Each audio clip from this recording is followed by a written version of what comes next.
Well, I think the liberal arts program ought to have disciplines and subdomains like philosophy, for example, which will help them understand that, say, a literary theme does not only reflect upon the world as it is, but also sometimes reflects on the world as it ought to be. So that requires a certain philosophical position, and many literary texts do use that position, but we don't train our students in getting the hang of the philosophical underpinnings of a text. So liberal arts ought to have those kinds of subcomponents as well. Why is it important? Because it gives the picture of the world in a far more complex fashion than simple binaries, us and them, rich and poor, upper and lower. The nuances and complexities of the world are what the liberal arts programs point to. That the world, the realities of the lives we look at are messy, not easily sortable. The liberal arts programs also pay attention to questions of power, because when we are talking about classification in any sense, whether it's of people or things or animals, we are talking about structures of knowledge that then pigeonhole all these categories into very convenient boxes. And the liberal arts programs would pay attention to who's doing the classifying, to what end is it being put to, including in the present generation, for example, the data surveillance systems which help projects of surveillance by the state or the corporate bodies, the quantification of our lives. But more than anything else, alongside fields such as literary studies or media or history, philosophy, which I mentioned, it also ought to have a very clear ethical component, that whether it's about consumerism or biodiversity initiatives, whether it's about the use of artificial intelligence in legislation or genetic programming, the liberal arts programs do communicate or ought to have a significant component of the ethical.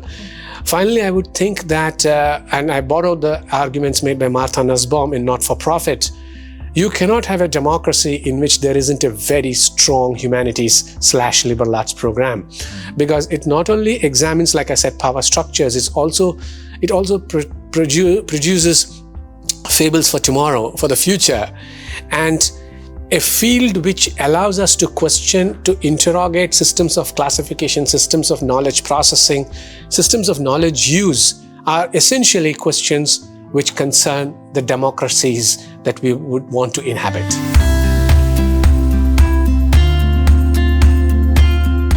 Lots of them do get into the publishing industry, for example. They do journalism. Several of them do go into things like content writing and things like that. Why I think that is important is because I see these as not their first job and the end of their careers. I think many of them who are steeped in the liberal arts training, at some point it kicks into place. It may not in the immediate future, because at that point they want their jobs, they want their careers mapped. But I think of the liberal arts program as an immunization program. It takes a while to kick into place. You don't have it developed overnight. You tell them. We, as Harold Lasky famously said, we don't teach them what to think, we teach them how to think. So at some point they'll say, that's wrong. For them to come to that conclusion may take a couple of years, but it will come. So I think of liberal arts as something we need. Not necessarily what we want, but we need, because over a period of time, we'll produce a generation of people who start thinking differently from, say, the STEM. This is not to destroy STEM, but that there is a way of approaching the world which STEM does not give us, which the liberal arts do. So they take to various kinds of professions, and you have to ask yourself why. For example, there are publishers and very senior commissioning editors who are commissioning certain kinds of books. They commission certain kinds of books because, for example, now the current trend in the academic and trade publishing is multi-species work. And there are people who are commissioning anthropologists and sociologists saying, we need more multi-species work, trained in a liberal arts tradition which says all species are entitled to life. So you see them commissioning. So I would think that because they are also trained to use and think of language in a certain way, their options in the professional career fields are of very different varieties, but they also bring to the use of language a sensitivity which other disciplines don't. And I think of language as important because I'll quote Toni Morrison, the Nobel laureate, African-American novelist, who said, "We do language, that's how we heal the world."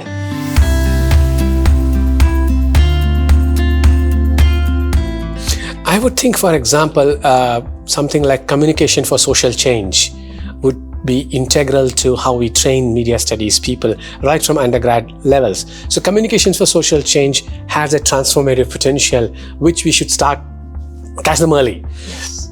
I also think that if we are looking at media, we diversify into all kinds of media forms, but we have a very strong commitment to questions of knowledge inequalities, the control of media by various corporates, conglomerates, etc. We look at forms of media consumption and the creation of things like media celebrities and what do they do. Now, we do know that they have a considerable amount of purchase on the public imagination, but is it all right to use them? We do know that there are organizations like Witness.org and Sentinel. Sentinel was founded by George Clooney and Matt Damon, and they are a media-driven, but they have a very strong commitment to things like human rights.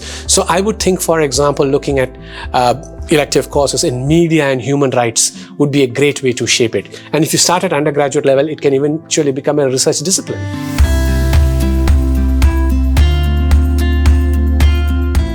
It's been a very clearly curated conference to begin with, and I'm very happy to see the efforts of the technical or organizing committee, the dean, people who are not directly to do with the committee, such as yourself. I also was fascinated by the fact that several people from other disciplines are participating in this. So to me, SRM's conference, which is the one thing that I've been exposed to more than anything else, is going in the right direction in how it wishes to shape the liberal arts program. So for me, listening to some of the papers on the panels, the wonderful talks at the keynote level, I also thought one of the things, and this is something I'm used to at conferences, the conversations on the sidelines. Not necessarily within the walls of the conference room, but also outside, talking to research scholars, talking to faculty. I spoke to your head of anthropology, who's an alumnus of the University of Hyderabad. I spoke to people in MPH, spoke to people in literature, Asijit, of course. So I thought the fact that you brought these people together augurs very well. So it's been a very interesting experience. Yes, it's been very short and therefore very hectic, but we will have a longer exchange at some point.